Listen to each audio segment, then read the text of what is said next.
As Christians, how are we supposed to handle those who complain? Welcome to the podcast with your host, Craig T. Owens. Craig's new book, When Sheep Bite, is coming soon. Now, here's Craig. Complaining has always been a part of the human nature. We see it from the very beginning. But I was especially noticing this last week as I was preparing my sermon at Calvary Assembly of God. We were talking about the Israelites and their complaining. They had just seen God deliver them out of Egypt. They saw him part the Red Sea and drown the pursuing Egyptian army behind them. And they start complaining about not having enough food.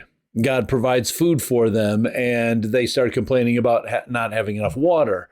God provides that for them, and they start complaining about they don't really like the food that God has provided for them. But there's an interesting phrase that keeps showing up, and Moses frequently reminds them, you're not complaining against me. You're actually complaining about God. Is that what you want to be doing? In the New Testament, we see the same thing. Jesus has just spoken to a man named Matthew, and he says to Matthew, "Follow me." And Matthew decides that he is going to be a follower of Jesus.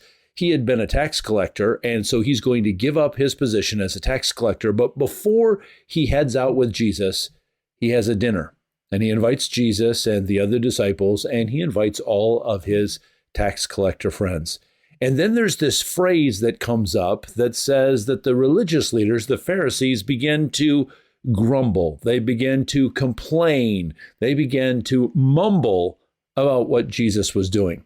Now, what's interesting is all three of what we call the synoptic gospels, Matthew, Mark, and Luke, all record the same story. But it's interesting, a slight phrasing here. Let me see if you can catch this here.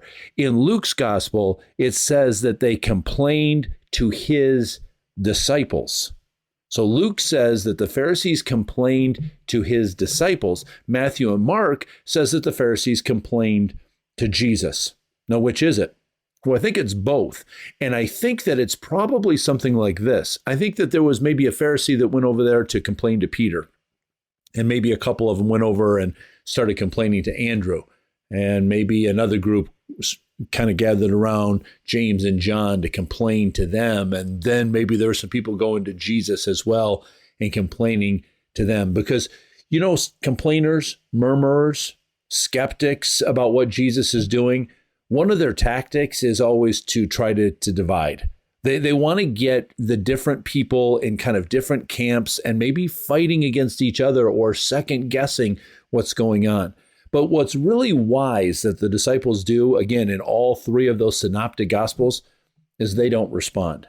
They let Jesus do the responding. And that is very wise. You and I would learn a great lesson from that.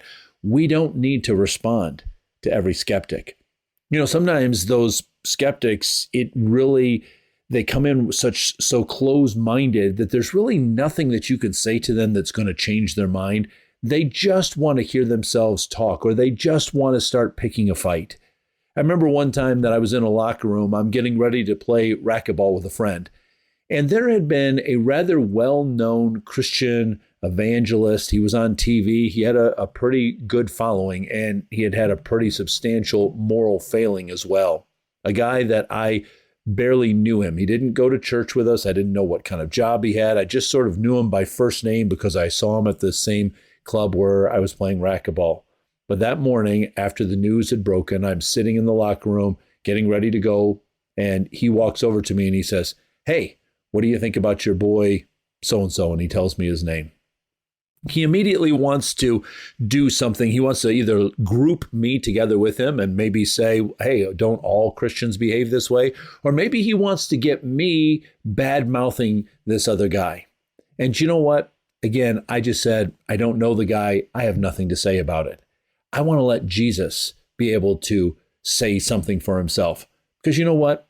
Jesus doesn't need my help to say it. He's pretty good at defending himself. We don't need to try to defend what Jesus said because we've got a whole book right here of his words that we can go back to. Here's the thing that we need to remember. Jesus always, he gets the final word. He gets the decisive word, and he gets the best word. So let's not get in the way of the words that Jesus wants to say. When those mumblers, when those complainers, when those grumblers, those skeptics come to you, don't feel like you need to answer them. Be like these disciples here who said, you know what? We're going to let Jesus answer this one. He's more than capable of doing it. So let's not get in his way. Craig's new book, When Sheep Bite, is coming soon. To pre-order, go to craigtowens.com.